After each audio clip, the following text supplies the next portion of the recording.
چلیے ہم اپنے فرسٹ گیسٹ کو لیتے ہیں. ان کا نام لکھا ہے ایکس مسلم پاکستانی. یس برادر, آپ کا استقبال ہے آپ کی ہماری اسٹریم میں.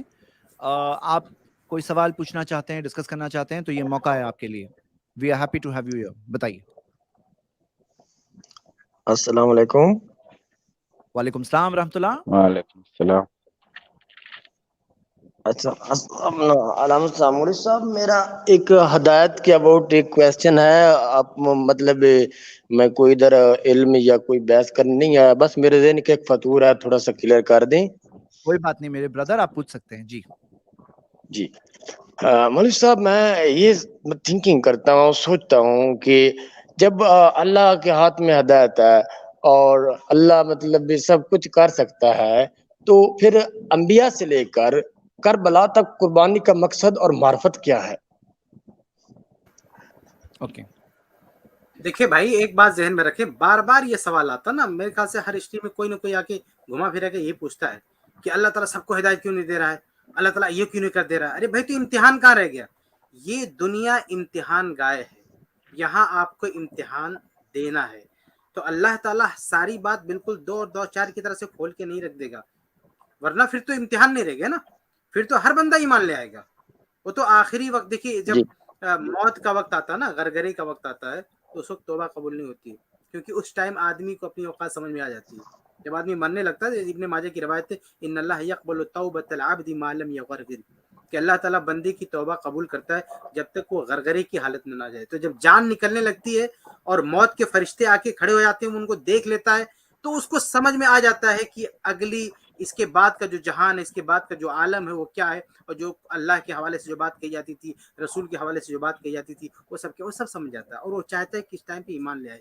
فرعون بھی تو اس ٹائم پہ کہتا تھا نا کہ آمنت برب موسیٰ, کہ اب میں ایمان لاتا ہوں, لیکن اس کا ایمان اس کے منہ پہ مار دیا گیا.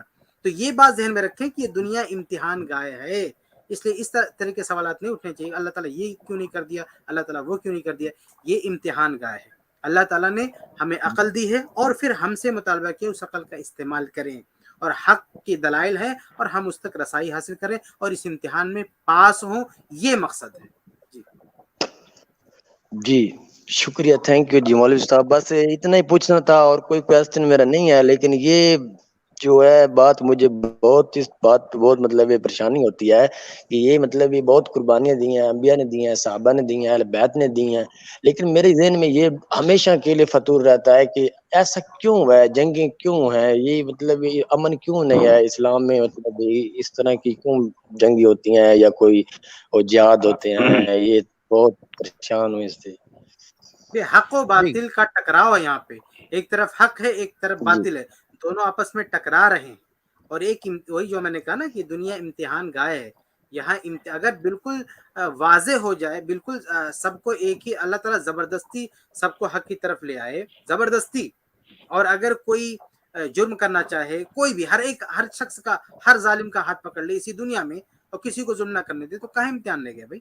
تو اللہ تعالیٰ نے چھوٹ دے کے رکھا نا. اللہ تعالیٰ دیکھنا چاہتے ہیں کون ظلم کر رہا ہے, کون انصاف کے راستے پر چل رہا ہے, کون عدل کر رہا ہے. تو اگر ہر ظالم کو اللہ تعالیٰ پکڑ لے گا تو ظلم ہو ہی نہیں سکتا. اس کے خلاف پھر یہ اللہ تعالیٰ نے سزائیں کیوں رکھی ہیں, خون کے بدلہ خون. اللہ تعالیٰ نے کیوں سزا رکھی ہے کہ کوئی زنا کرے گا تو سنسار کیا جائے گا. اللہ نے کیوں سزا رکھی ہے کوئی چوری کرے گا تو ہاتھ کاٹا جائے گا. اس سے بہتر تھا کہ چوری یعنی کوئی چوری کر ہی نہ پاتا, کوئی ظلم کر ہی نہیں پاتا. تو اللہ تعالیٰ نے چونکہ چھوٹ دے کے رکھا نا, آزادی دے کے رکھا, تو آزادی نہیں چھینا اللہ تعالیٰ نے. اس لیے ایک نیک آدمی بڑے سے بڑا نیک آدمی بن سکتا ہے, اور ایک انسان بڑے سے بڑا نیک آدمی بن سکتا ہے, اور بڑے سے بڑا ظالم بن سکتا ہے. یہ اس کی چوائس ہے, وہ کیا بنتا ہے. اور اسی دنیا میں بھی اللہ تعالیٰ بعض کو پکڑتا ہے, اور آخرت میں تو سب کو پکڑے گا, سب کے ساتھ حساب و کتاب ہوگا. جی شکریہ, تھینک یو مولوی صاحب. بس میرے اتنے سوال, شکریہ, تھینک یو جی.